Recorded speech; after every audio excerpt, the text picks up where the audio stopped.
I'm Greg Judy. I come to you from Central Missouri. We're going to talk a little bit this morning about successfully implementing high-density grazing. There's been a lot of people, and it's a lot of hype right now. A lot of people are really excited about mob grazing, planned grazing, high-density grazing, whatever you want to call it. There's a lot of people that went home with their wrong ideas and have tried it, and it's been a wreck or a failure, and it's because they're not doing it correctly. And so I want to go over some of the things that we've done, and I'm going to show you some of the mistakes we've made too. But when you leave this room, you're going to have a pretty good idea of what you need to be doing and what it should look like. And we're going to try and keep you from making some of the mistakes that I made starting out. And folks, there is a wonderful, wonderful opportunities out here to use livestock to heal our land. They're a wonderful tool. They run by solar energy. It doesn't take any fossil fuel. And we start managing these animals correctly and reading the soil, reading the plants, reading the animals. It's pretty darn exciting. I mean, I've never been more excited about anything in my life on agriculture-based systems. So what's stock and density? Well, let's compare the two. Stock and density versus stock and rate. Okay? Stock and density is the number of animals on a paddock for a certain time frame. So let's get these terms right. Stock and rate is how many animals you have on that farm for a calendar year. Don't get confused about those two. They're massively different. And as we're going through this talk, anybody that has a question, this is your all's conference. Please raise your hand and throw up dialogue, good or bad. Let's talk about it. So we're talking about mob grazing. It's an explosion of soil life. When we get the animals out and we learn to run them correctly, this is what can happen. This is a big one for me. I used to think I was a grass farmer, but I'm really not. We're not grass farmers, we're microbe farmers. It starts down the soil, folks. And if we feed the microbes will feed our livestock. So many people get so focused on what's growing above the ground, because that's what we can see. I was there, I did it, that I lost track of what's underneath the soil. And we really need to keep that in focus every day that we graze. Are we feeding the animals? Are we feeding the animals under our feet, the ones we can't see? That was a mistake that I made. I took too much when I first started. I wasn't feeding the animals. I wasn't feeding the microbes. And I paid for it. My animals paid for it. So that's what they are, the microbe feeders. We're trying to feed the microbes by this mob. Today we don't have the predators. So this is our predator. We have a hot wire out there. We can keep the animals where we want them for a certain period of time. We don't have lions anymore to keep them all bunched together. But hot wire works great. That's our predator for today, modern predator. There's more animal weight in pounds per acre below the soil than above the soil in a healthy pasture.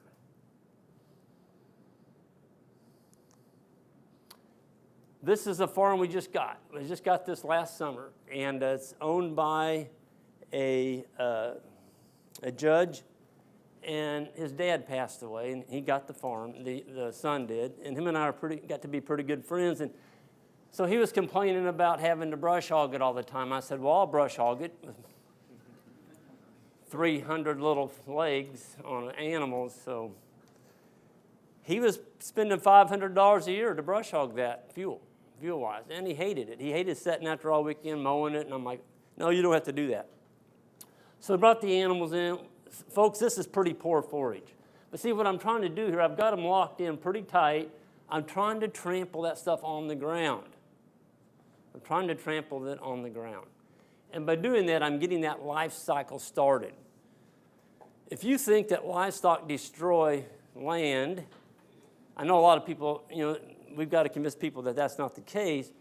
We can't heal land without livestock. They are the ones that destroyed it because of our management. We let them continuous graze. We put too many livestock out, didn't move them, and they grazed it into the dirt. And that's why we have a lot of desert today. But the same animal that destroyed this land, we can use it to heal it. That's pretty cool. with the right management, okay? Soil building recipe. Add mob of ruminant animals. Start trampling carbon onto the soil surface, followed by a full recovery period. Folks, the recovery period is one of the most powerful tools you have in your grazer toolbox. Think of having a toolbox for your grazing company. Recovery, it's huge. It's huge.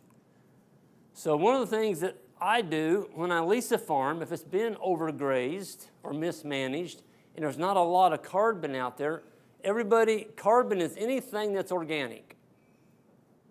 Anything that's organic that we can trample on the ground, that's carbon. And folks, we don't have enough carbon. We really don't. We're lacking carbon in our soils. So we've got to get more carbon. So one of the first things that I do is I give a place a vacation. We just leased the farm a couple years ago, 160 acres. The guy grazed it for 50 years continuously. Never got a rest, ever. 12 cows in a bowl. That was it. But he grazed it continuously. Every plant on there was grazed into the dirt. The weeds weren't, they were this tall. That's what happens. Animals go after the selective ones, the ones they like. They eat those into the ground, kill the roots on them. And then the big guys, the weeds, or forbs, whatever you want to call them, they come up and dominate those areas. And that's what had happened to this farm. And so I just let it rest. Didn't do anything with it for 6 months. I let that stuff grow up. And I got some pictures of what we did. Former broom sedge field converted back to nutritious forage. That was broom sedge. Broom sedge is some people call it broom straw. In the South, down in Tennessee, they call that sedge grass. What it is, folks, it's a brown grass. And it's a warm season. It gets about waist high, and cattle absolutely refuse to eat it when it gets mature.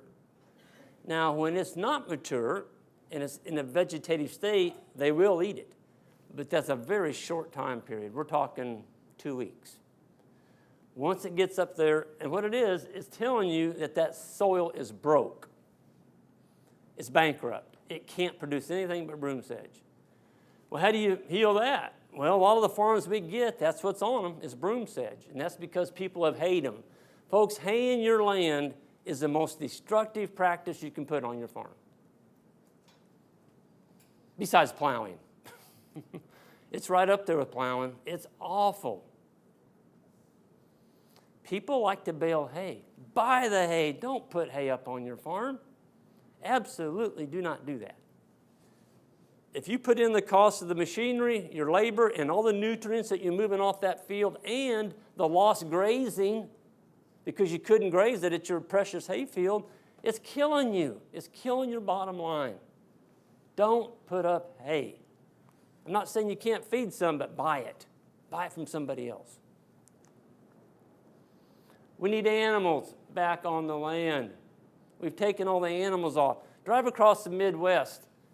Yes, sir. Just wondering if you were mentioning ruminants as the animals. Is that the animal of choice? Is that for a reason? Speak to that. The question, we're talking about ruminants to heal land. No, you can use other animals. We like to use the bigger animals because they're heavier. We can trample a lot of this thatch on the ground. We're dealing with, folks, we're in a 38-inch rainfall area. It's a tropical forest. Things grow fast. Brush will absolutely take a farm.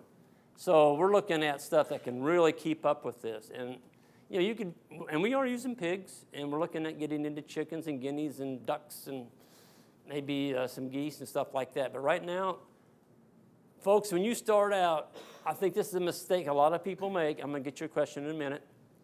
I think you can get too many enterprises going at one time, and everything's a wreck.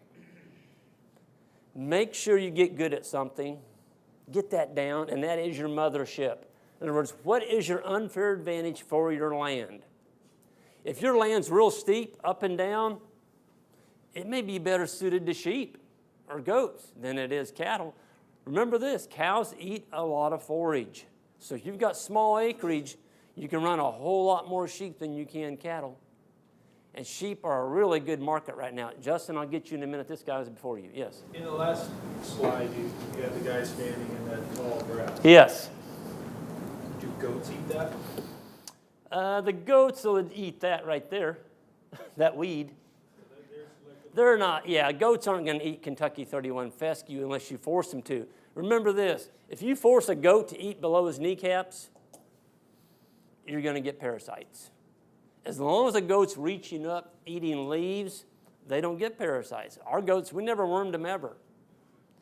But if you lock a goat down and he grazes short, he's going to pick up parasites. You better be ready because they're going to start dying. Hold on, let me get this guy and I'll get you in the back. Yes, Justin. What's too steep for cattle? What angle? What's too steep for cattle?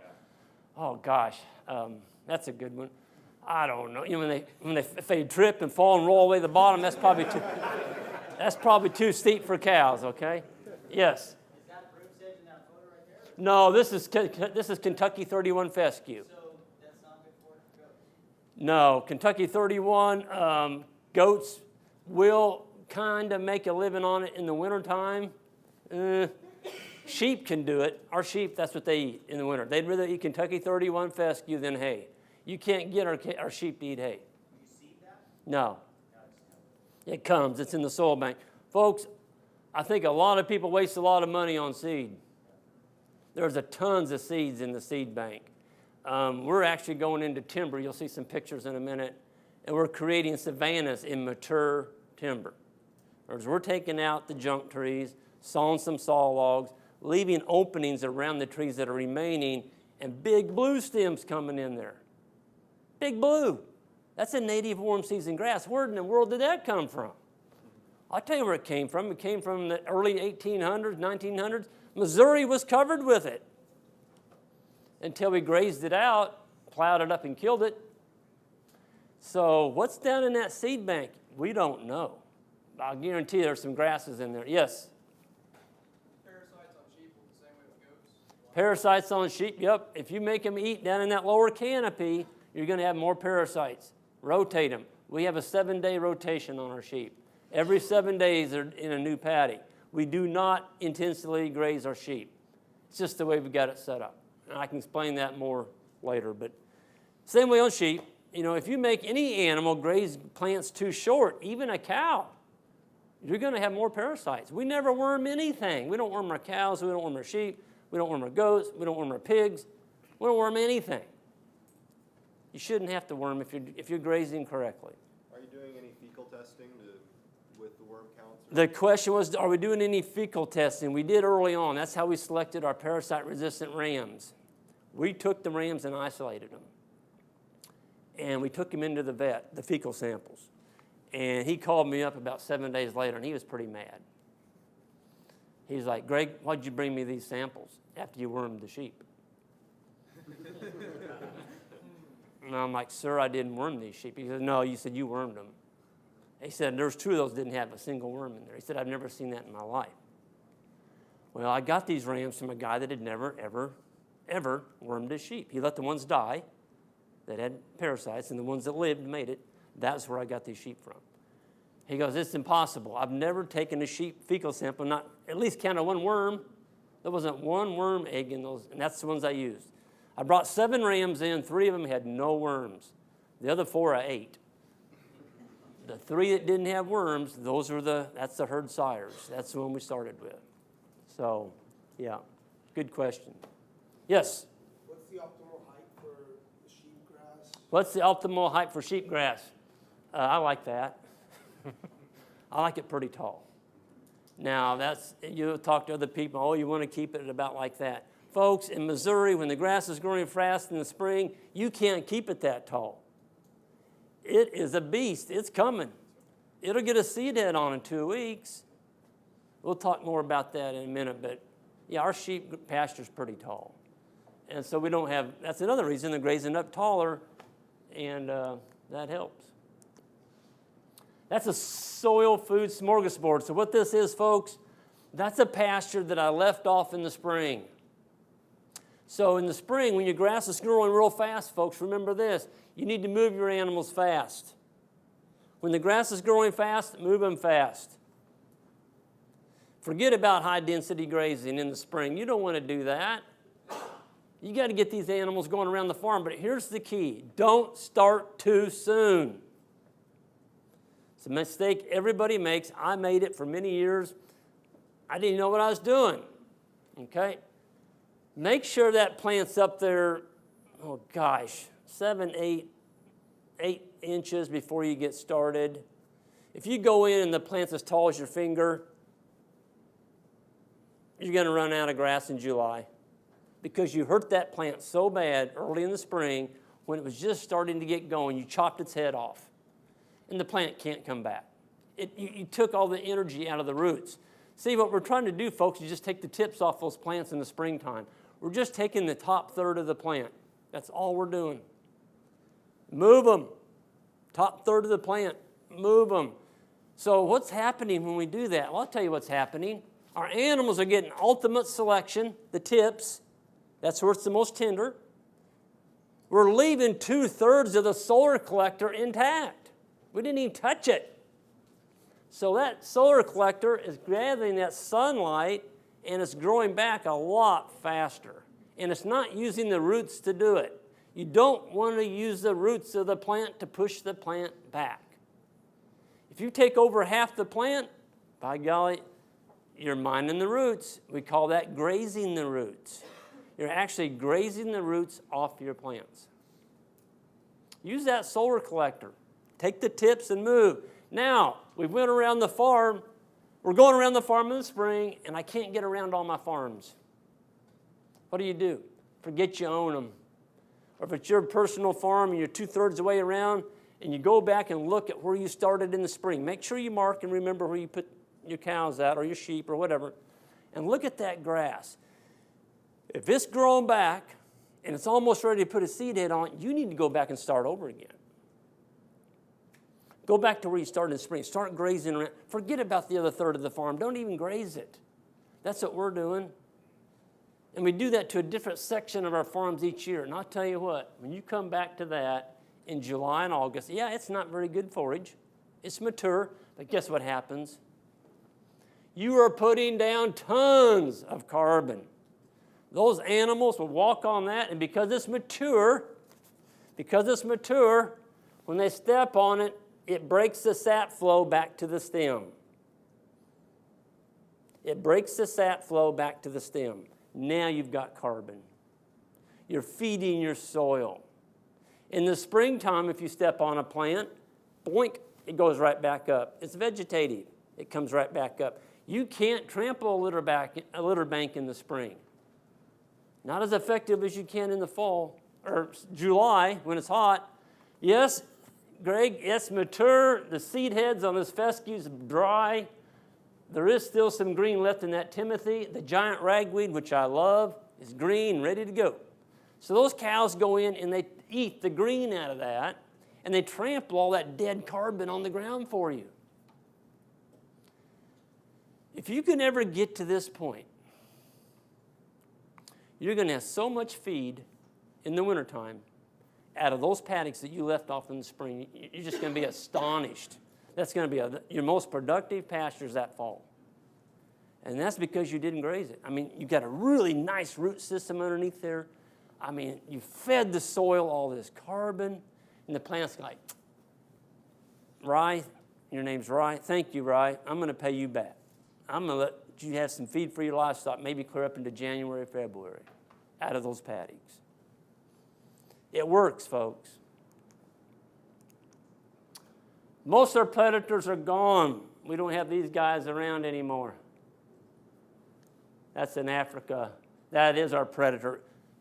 People say, well, that electric fence stuff, that doesn't work. I tried it. My animals got out. My neighbor was mad at me. They ate the fruit trees they got in their garden. I'd never use electricity. That's a shame, because electricity is the best way to go. It's the easiest to build. It's the most economical, and it's the fastest to put up. I love electric fence. Yes? What about dry soils? That's a challenge here in California. The question was, what about dry soils? That is definitely an issue with electric fence. And on dry soils, you've got to run 2 wires. You've got to have a ground rod. In other words, your top wire would be hot, The one below that is a ground wire. It's tied back to a ground system. I had that problem in Texas in the drought of 2011. A lady called me up. She said, Greg, my longhorns are walking right through my fence. She had one of those chargers. That's one of the biggest chargers you can get. They weren't getting shot. She ran that ground wire out there, and man, it knocked them into next week. And that old longhorn walked up and let out a big ball. And so, yeah, on dry soils, because that hoof is dry too. You know, the hoof on the cow or the sheep is dry too.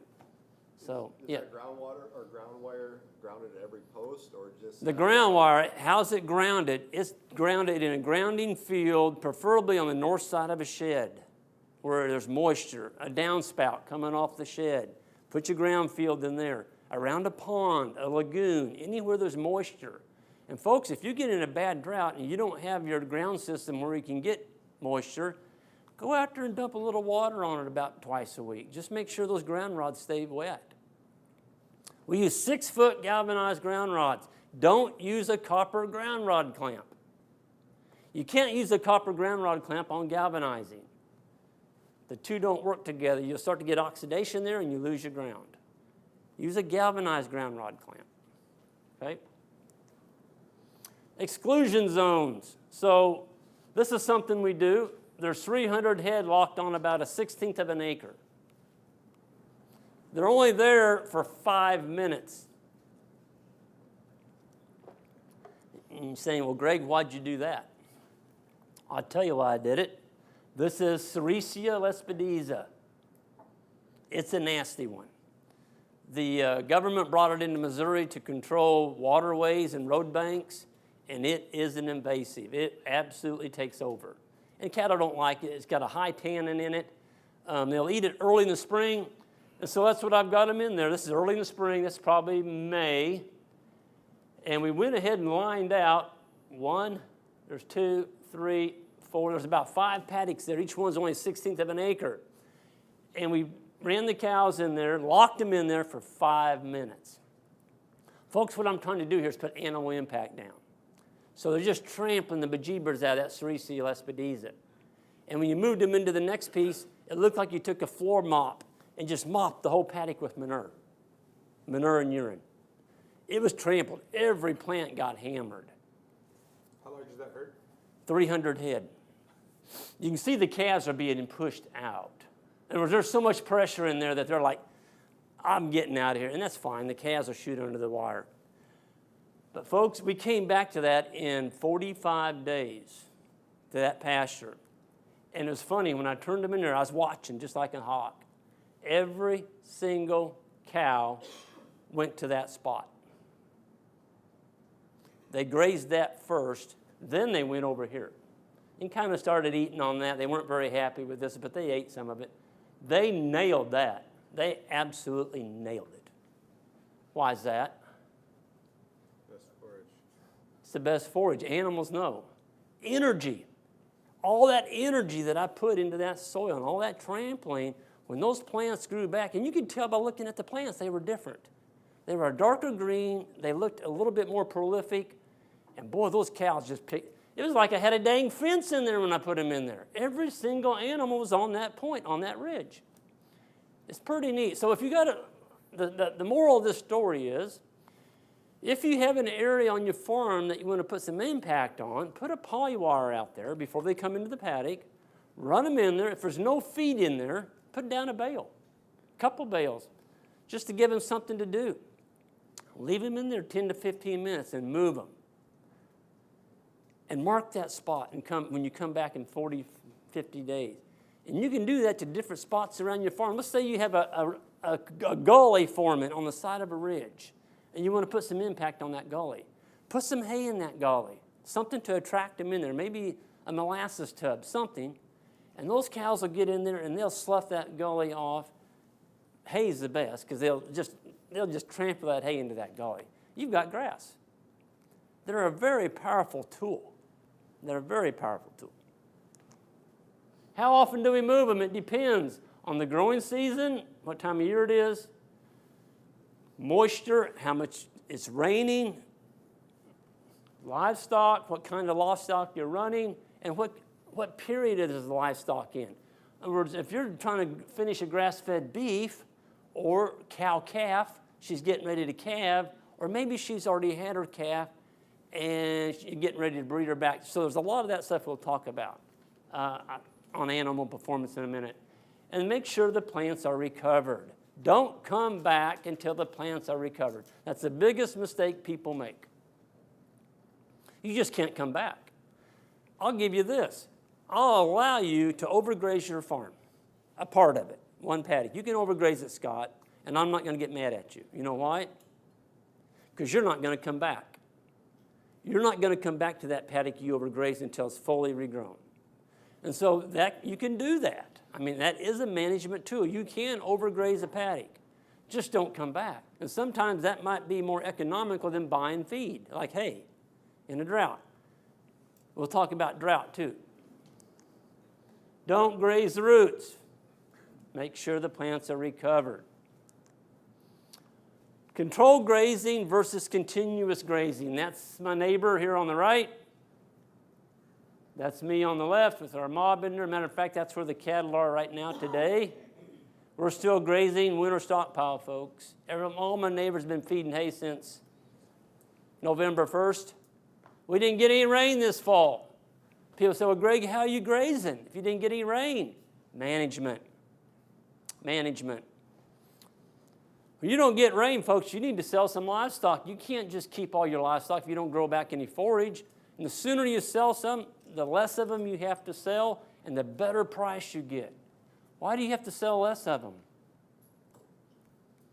Because you're conserving the animals that you have. You're getting rid of those early enough that those ones you sold aren't eating the additional forage that you have, so you can preserve your core group of animals. Folks, there's always a core group. The really nice cows, your bulls, maybe your really pretty replacement heifers that are coming up. You don't want to sell those. But there's some old cows that maybe have a bad teat, or she's gotten foot rot in the past and you kept her around. Maybe she's got a rough hair coat. Maybe her teeth are getting short. Sell those cows. Always have those identified before you get in a drought. Because when you get in a drought, you don't want to be dealing with emotion. Have a drought plan in place and get ready to enact it. I'm serious, folks. Drought plan. Make sure you know the animals that you can sell at a drop of a hat. It saved us in 2012. It absolutely saved us. We had the worst drought in Missouri history. Yes? So winter forage, how far north would you say you could do that? And can you do it as long as we have it unless it snows? Or what's The question was, with winter forage, how far north could I do this? You could do it all the way up to Canada. I've got a guy in Canada. I did a school up there 2 years ago in Toronto. And he called me back, and he was just ecstatic. He had his animals out in January. Now, he had some snow out there. Cows will go through snow. The problem is most people don't have enough stockpile down there for a cow to go down through it to get it. If you're going to force a cow to go through, let's say, 18 inches of snow, you can't expect to feed her a stockpile that tall. She's got to have something down there to grab a hold of. Otherwise, she's going to use more energy busting through the snow to get that than she's going to get when she bites it off. Cows love to graze, folks. They really do. And the snow, once you kind of get it covered up with snow, it actually preserves it. It keeps the cold from making it brown, really brown. So, yeah, you can do this about anywhere. What's neat about this story is this guy told my intern last year, said, well, you know what Greg's doing over there might work, but it won't work over here.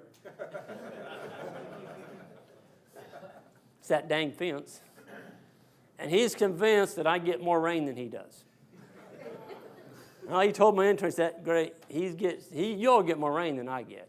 What's the stocking rate on that, on the right side? He's got about, there's 80, 90, there's 90 acres there, and they're running about 12 cows. Yeah. Continuously. Summer, drought, spring, fall, winter, 12 cows. Yeah. But look what they've done to it. I mean, there's nothing left there to catch any rain. Folks, I'm getting all his rain. I'm catching it and holding it. He's not getting any of my rain. I'm holding it in there. So he's right. You are getting. What's that? He's right. You are I am getting more rain than he's right. I am getting more rain than he is. You're right. I'm getting his rain. Yes. What is your stocking rate right now, just to have a comparison to what he's doing? We're running about 2 acres per animal unit. 2 acres per animal unit. We started out at 4. So we've doubled our stocking rate in about 7 to 8 years. Folks, when you can double your stocking rate in 7 to 8 years, that's the exact same thing as somebody writing you a check for a free farm. Same thing. You're running twice as many animals, except you didn't have to go buy it. You're just more efficient. Have you said that to him, that he's right, you are getting more rain? Yeah. You can't argue with your neighbors. The question was, have I said that to him? Is he right? I do get more rain. Yeah, you just shake your head. Yep. You don't argue with your neighbors. You just make them mad. You don't want that. You don't want that. This is a recovered paddock ready to graze. Now that's that same one that I showed you earlier that we left off in July with the fence in it now. So we do roll it out with a four-wheeler. That's the only machinery we had. We take a four-wheeler and go down through there. If we don't put those tracks in there, the darn cows will go through that wire. They can't see it. In other words, the grass is taller than the wire. Now this is stock. This is stuff that was grown in the spring. Yes. On the picture before, how can you finish off 90 acres with only 12 cows? The question was, how do you do that to land with 12 cows? Is that right? Yeah. Yeah. It's called continuous grazing. Go out wet. Well, go to this mountain range out here. I flying in last night. There's a lot of land out there that doesn't have anything on it. It's been overgrazed. No rest. That's what happens to land. In other words, this guy's trying to duplicate what we see in Arizona, parts of Colorado, Wyoming. It's continuous grazing, folks. It doesn't work. You only separated it into 4 or 6. Oh yeah. Oh yeah. If he said exactly, all he'd have to do is split it up a little bit. It takes work. It takes management. You got to deal with it. You got to think. You got to think. I got a call from my neighbor in the 2012 drought. He said, Greg, you've got a big check down at the NRCL. You need to go pick that up. I'm like, what? Well, yeah. He said, you're one of the largest cattle owners in Boone County. You've got a big check down there. I'm like, for what? He said, for the feed you had to buy because you were in a drought. I'm like, I didn't buy any feed. I just sold some livestock. I made more money in the drought than I've ever made in my life. I'm not going to go get that money. It's not mine. Well, yes, it is. It's got your name on it. I said, no, I take responsibility for my own actions. I don't expect the government to bail my ass out if I'm in a drought. That's bull crap. Yes? You're saying his 90 acres, he could have run 180 head on there? I'm saying on that 90 acres, he could easily run 45, 2 acres, if he did some management. He's got ponds all over it. They're all in the ponds. They use them as swimming tubs. They get out and swim around, pee and poop in them. But, yeah, management, folks. There's no management there, none. Just give it to them. We call that the Columbus method. You know what the Columbus method is? You turn them out in the spring and you discover them in the fall. Okay? That's Columbus method. So here we are, bringing the cattle in. You can see their back, so they were coming this way. And that's what it looked like. So I put 100 cows per acre that weighed 1,000 pounds. So that gave me a stocking density of 100,000 pounds per acre. They're only there for 12 hours, and I moved them. Look what's left. I mean, there is a lot of forage in there. And if you look closer, they trampled about 80% of it. It was rank. It was mature. They weren't going to eat that. But they stomped it on the ground, going after the succulent regrowth. Going after the succulent regrowth. So a third of our farms that year got that treatment. Folks, those farms have been kicked butt ever since. This guy was a continuous grazer. He was an old man. I love him to death. You'll see some pictures of him, well, in my talk on Saturday. Marshall, he's 94 years old, lived by himself clear up until the end. The old guy used to go out and follow me on my four-wheeler and step my post in for me. He loved it when I showed up on his farm. Neat guy. But he didn't know anything about grazing. He didn't even know what an earthworm casting was, so I showed him. He lived on a farm his entire life and didn't know what an earthworm casting looked like. Once I started showing him what was happening out in his land, he's like, man, that is pretty cool. At 90 years old, he still was learning. That's what it looked like 4 weeks later. So, folks, the carbon that those cows trampled on the ground is now down here. All this dead stuff. That's feeding the soil. It's like a living mulch. It's not living, it's a dead mulch, but it's going to be living. It's going to go into the gut of an earthworm or a centipede or something down there eating that stuff. Look at the legumes coming up. I didn't put those down. Sometime, somewhere, there was some legume seed. That's red clover, and it's coming back. And when you pull it back, earthworms everywhere. Everywhere. If you feed them, they will come.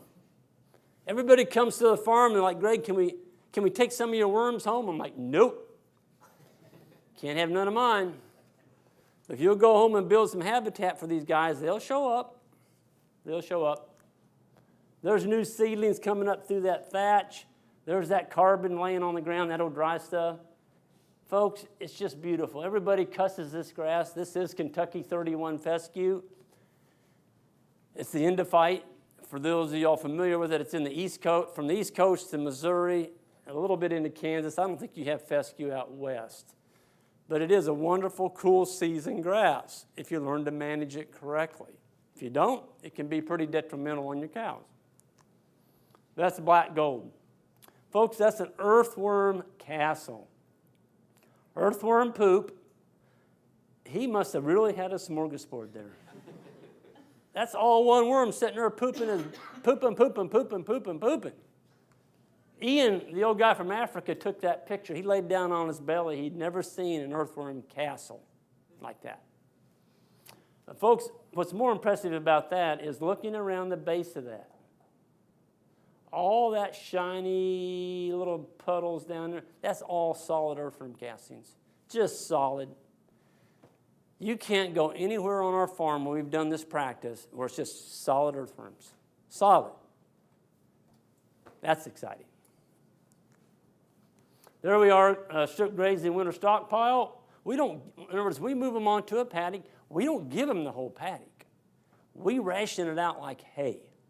So I go out there and I look, okay, if I've got this much grass, I kind of eyeball, I've done it long enough. I don't want to take it all. You notice, see, the cows came off of this. Does that look like bare ground out there? No. No, you don't want to leave bare ground behind you. They took the cream, they left some on the ground, they manured it up real nice, and I moved them again. I've got another strip. This is all temporary wire.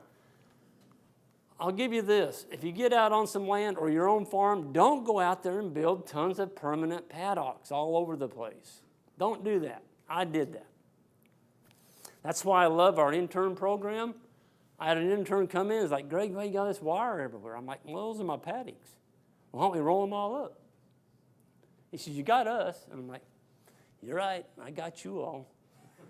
And so he did. He rolled up 40,000 feet of our paddocks. 40,000 feet of wire, high tensile wire. It's been the best thing that's ever happened to our farm. Now we can move our paddocks wherever we want them. We don't have all this high tensile wire strung all over the farm. Yes? Do you put a wire behind them, or do you let them get back to the old? The question was, do we back fence them? No, we do not back fence anymore. That's a huge labor saver. Starting out, I used to back fence. Just in the winter, right? All the time. I was so adamant, Scott, about keeping my animals tight. I didn't want them spreading out because I wanted that manure, I wanted that urine, I wanted that trampling. And as I moved into this, I decided I needed a quality of life. Folks, that's key. Your holistic goal, right at the top, you need to know, what is your quality of life statement? In other words, what makes you tick? And whatever you're doing on the farm, if it goes away from that, takes you away from your holistic goal, you shouldn't be doing it. If it enhances you and lets you enjoy that holistic goal even further, well, then that's something you ought to look at doing. Yes? Do you keep a permanent perimeter fence? Oh, yeah. Yeah, the question was, do we keep a permanent perimeter fence? Absolutely. Yeah. And it's a good one. You'll see some of them here in a minute. I don't mess around with perimeters, folks. Keep your cattle in. People will sue you. In Missouri, if a cow gets out and you hit it, it's your baby. You got to pay that. You got to pay for it. Now, certain states, if you hit it, the guy that hit your cow, he's got to pay you. But that's not the way it is in Missouri. What about the grass that's going to start growing back behind them? What about the grass that's going to start growing back behind them? First of all, that's winter, Justin. It's not going to start growing back. That's a great question, though. Did y'all hear that? What about the grass that's going to start growing if you don't put in a back fence? Up to 3 days. So let's say this screen's our water point and this whole room's our pasture. We're going to be strip grazing away from this, and this paddock's big enough that we're going to get 3 days out of it. So our first paddock will be about where that door is. We'll have a wire going across, and the cows will have access to this and the water. The next day I'll come up and I'll roll that wire up, and now we're a third of the way through this paddock. I've already got my next wire up. They'll go to the next wire, and they can walk back across this paddock to get water. They're not going to graze it. It's been fouled on, pooped on, stepped on, peed on, walked on, laid on. It's nasty. They're going to be on that fresh strip up there that you just gave them that morning. That's where the cows are going to be. They got to go get a drink, but they're not going to be lounging around grazing this. Now, if it's in the spring and grasses are growing fast and this paddock's big enough that you're going to be on it that 4th day, you better be looking out. Because that plant, this is how fast our cool season grasses can grow. Those cool seasons may have put up 1.5 inches of new growth. And if those cows go up there and take that off, oh my gosh. It's hard. It's hard on your pastures, really hard. So watch that. No more than 3 to 4 days on a particular paddock.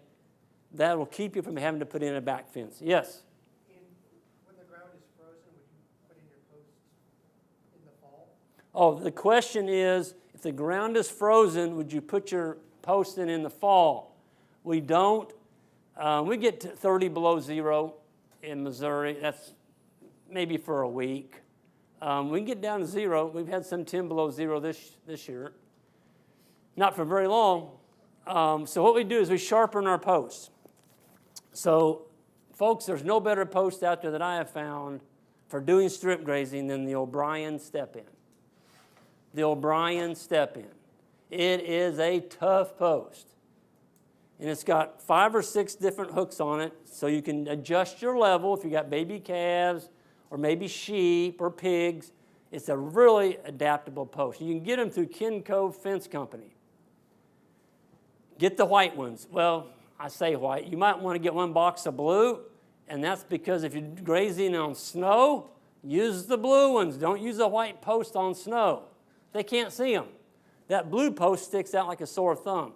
Anyway, when you get those posts, grind them. Put them on a bench grinder. If you don't have a bench grinder, find somebody that does, and put a point, a pencil point on the end of that post. So when you step it in, it's got a little foot feed on it. When you push in on that dude, you're not going to break that foot feed off. On frozen ground, you will break those foot feed off if you're not careful. So what can you You can use a cordless drill. You can carry a cordless drill, 1/4-inch bit. I've done that and drill through the ice. I don't like doing that, but you're only putting up 1 wire. It's not that big a deal. I was up in Montana a month and a half ago, and that guy put he had enough pigtails. He left them all in. He had pigtails everywhere. He must have had 1,000 pigtails. And he left all his pigtails in, and so in the wintertime, all he had to do is put wire up.